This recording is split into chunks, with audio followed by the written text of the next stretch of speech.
मिल्कीपुर उपचुनाव को लेकर महाराज जी, माफ कीजिएगा, मुख्यमंत्री योगी आदित्यनाथ ने क्या क्या खेला किया, उसका सारा कच्चा चिट्ठा खुलकर सामने आ गया।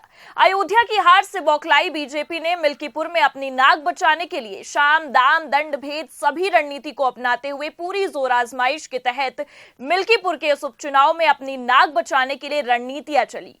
चुनाव आयोग के साथ मिलकर जमकर धांधली की और धांधली का सबूत भी निकलकर सामने आया, लेकिन हर बार की तरह ना कोई कार्रवाई हुई, ना कोई एक्शन लिया गया। लेकिन अब उत्तर प्रदेश के मुख्यमंत्री योगी आदित्यनाथ अपने ही बिछाए जाल में फंस गए हैं। जी हां, एक स्टिंग ऑपरेशन ने सारा दूध का दूध और पानी का पानी कर दिया है और भारतीय जनता पार्टी के इस चुनावी धांधली को एक्सपोज कर दिया है। नमस्कार, आप देखना शुरू कर चुके हैं 4 PM न्यूज नेटवर्क और मैं हूं आपके साथ प्रगति ठाकुर। आखिरकार एक बार फिर भारतीय जनता पार्टी ने बेईमानी से चुनाव जीतने का रिकॉर्ड तोड़ ही दिया।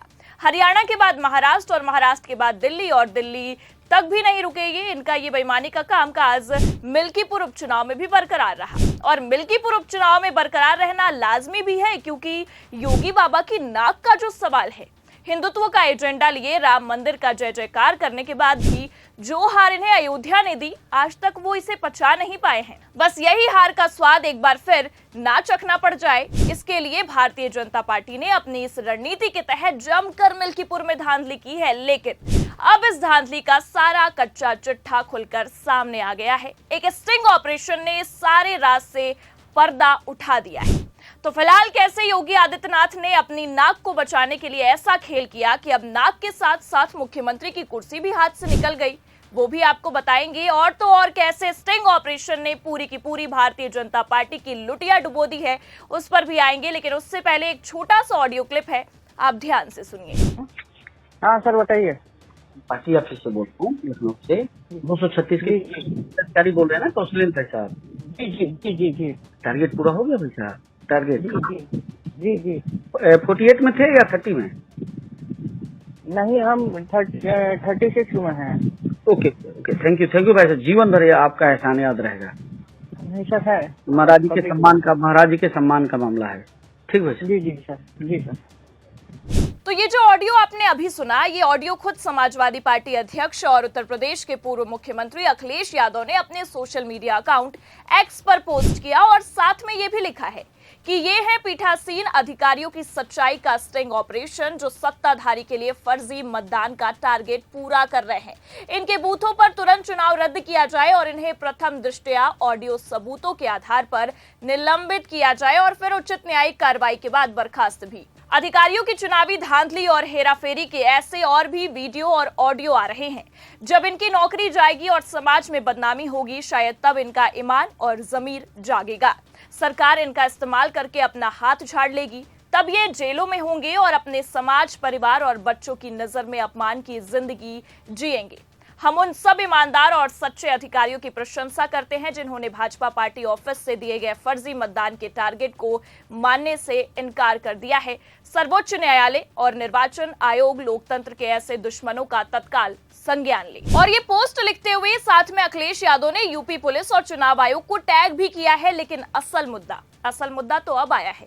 हर बार की तरह ना यूपी पुलिस ने इस मामले पर कुछ किया और ना ही चुनाव आयोग ने। दोनों ही अपने आलाकमान की पैरवी में लगे रहे और हाथ पर हाथ धरे भी बैठे रहे, क्योंकि कल चुनाव संपन्न भी हो गए। और जैसा कि खबर में ये भी निकलकर सामने आया है, और वो भी आप देख लीजिए कि बिग हेडलाइन में छपा भी हुआ है कि चुनाव संपन्न हो गए हैं। 65.35% मतदान भी हुए हैं। एक तरह से देखें तो बम्पर वोटिंग हुई है। बम्पर वोटिंग की बातें तो हर मीडिया संस्थान कर रहा है, लेकिन ये वोटिंग हुई कैसे, चुनाव आयोग ने कितनी लापरवाही की, इसकी बात क्यों नहीं की जा रही है? बस इसलिए क्योंकि चुनाव आयोग से लेकर मेन स्ट्रीम की मीडिया तक भाजपाई तंत्र की गुलाम बन चुकी है और ये गुलामी सवाल करने, आरोप लगाने या आवाज उठाने का हक नहीं देती है। बस इसलिए एक बार फिर हरियाणा के बाद महाराष्ट्र और महाराष्ट्र के बाद दिल्ली और दिल्ली के साथ ही साथ मिल्कीपुर में हुए उपचुनाव में भी जनता के हक और लोकतंत्र के साथ खिलवाड़ हुआ है। और इस खिलवाड़ की जिम्मेदारी केवल और केवल भारतीय जनता पार्टी और उनका ये खोखला सिस्टम है। लेकिन यूपी की सभी सीटों पर हुए उपचुनाव और खासकर 5 फरवरी को जो कुछ भी मिल्कीपुर में उपचुनाव के दौरान हुआ, उसने ये तो साफ कर दिया कि लोकसभा की हार से पूरी की पूरी भारतीय जनता पार्टी की नींव हिल चुकी है। और जिस तरह से ऑडियो क्लिप में सुना भी जा सकता है कि टारगेट पूरा होने की बात की जा रही है, खासकर महाराज जी के सम्मान की बात कही जा रही है, उससे इतना तो साफ है कि भारतीय जनता पार्टी ने अपनी नाक बचाने के लिए मिल्कीपुर में जमकर धांधली की है और फर्जी वोटिंग का तो रिकॉर्ड ही तोड़ दिया है। अब आप ही सोचिए, एक व्यक्ति 6-6 वोट अकेले करने चला जा रहा है भारतीय जनता पार्टी को जिताने के लिए, फिर भी चुनाव आयोग कुछ नहीं कह रहा है।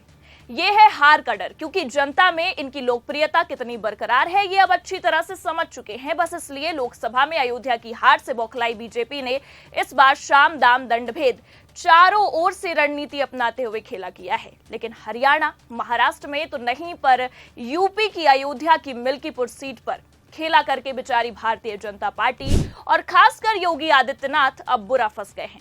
और ऐसा फंस गए हैं कि अब योगी आदित्यनाथ की कुर्सी भी दांव पर लग चुकी है। बाबा चले तो थे प्रधानमंत्री का पदभार संभालने के सपने देखने, यहाँ अब मुख्यमंत्री की कुर्सी भी हाथ से निकलती जा रही है। और इस धांधली के राज के खुलते तो अब मिल्कीपुर क्या, पूरी की पूरी सत्ता ही हाथ से चली जा रही है। क्योंकि आपको बता दें कि एक तरफ भारतीय जनता पार्टी ने पूरे चुनावी प्रक्रिया को धूमिल करने की कोशिश की, जिसका सच हमने आपको दिखाया, ऑडियो भी सुनाया, तो वहीं दूसरी तरफ अखिलेश यादव ने मोर्चा संभालते हुए पूरी की पूरी बीजेपी की लंका लगा के रख दी है। जी हां, क्योंकि आपको बता दें कि अखिलेश यादव ने इस पूरे मामले की कमान अपने हाथों में ले ली है और केवल बीजेपी नहीं बल्कि चुनाव आयोग को भी आड़े हाथों ले लिया है। और साफ साफ जिस तरह से चुनाव आयोग की कार्यप्रणाली है उसे लेकर अब हमला भी बोला है। और तो और सपा चीफ ने कह दिया है कि ये भाजपा का चुनाव लड़ने का तरीका है। चुनाव आयोग मर गया है, सफेद कपड़े हमें भेंट करना पड़ेगा। क्या कुछ कहा है अखिलेश यादव ने, पहले आपको सुनाते हैं। मैं सीधा पार्लियामेंट आ गया हूं। अगर मेरे पे कहीं सफेद कपड़ा मिल गया होता तो क्योंकि इलेक्शन कमीशन मर गया, मैं सफेद कपड़ा उन पे पहना देता। आप सोचिए, अधिकारी जाति देख करके पोस्ट हुए। अभी कुछ दिन पहले लोकसभा में भारतीय जनता पार्टी के लिए कह रहे थे कि कुछ लोग जाति जाति करते हैं। भारतीय जनता पार्टी ने जाति के आधार पर पोस्ट किया है। वहां के एसएसपी को लगातार निर्देश मिल रहे थे, लगातार निर्देश दिए जा रहे थे लखनऊ से। तो अखिलेश यादव ने ये साफ कर दिया है कि चुनाव के समय लखनऊ से एसपी एसएसपी को निर्देश दिए जा रहे थे, वो भी लखनऊ से। और जैसा कि हमने ऑडियो में भी सुना कि लखनऊ पार्टी कार्यालय से ही फोन आया था। तो साफ बात तो ये है कि चुनाव चल रहा था मिल्कीपुर में, अयोध्या की विधानसभा सीट पर, लेकिन चुनावी प्रक्रिया के दौरान कठपुतलियां लखनऊ से नचाई जा रही थी और सारा का सारा खेल लखनऊ से ही खेला जा रहा था। लेकिन अब एक एक करके सारे खेल एक्सपोज हो चुके हैं और अपनी नाक बचाते बचाते बेचारे मुख्यमंत्री योगी आदित्यनाथ ने भारतीय जनता पार्टी की साख को ही धूमिल कर दिया है और अपनी कुर्सी भी ले डूबे हैं। तो फिलहाल अब इन सारे सबूतों के सामने आने के बाद, खेल एक्सपोज होने के बाद देखना यह होगा कि योगी महाराज का क्या होता है और मिल्कीपुर उपचुनाव का क्या होता है। आपको क्या लगता है, अपनी राय कमेंट करके जरूर बताएं। ये खबर कैसी लगी और ये जानकारी कैसी लगी, लाइक और शेयर जरूर करें। चैनल पर नए हैं तो सब्सक्राइब और ज्वाइन करना भी ना भूलें। देखते रहिए 4 PM न्यूज नेटवर्क। नमस्कार।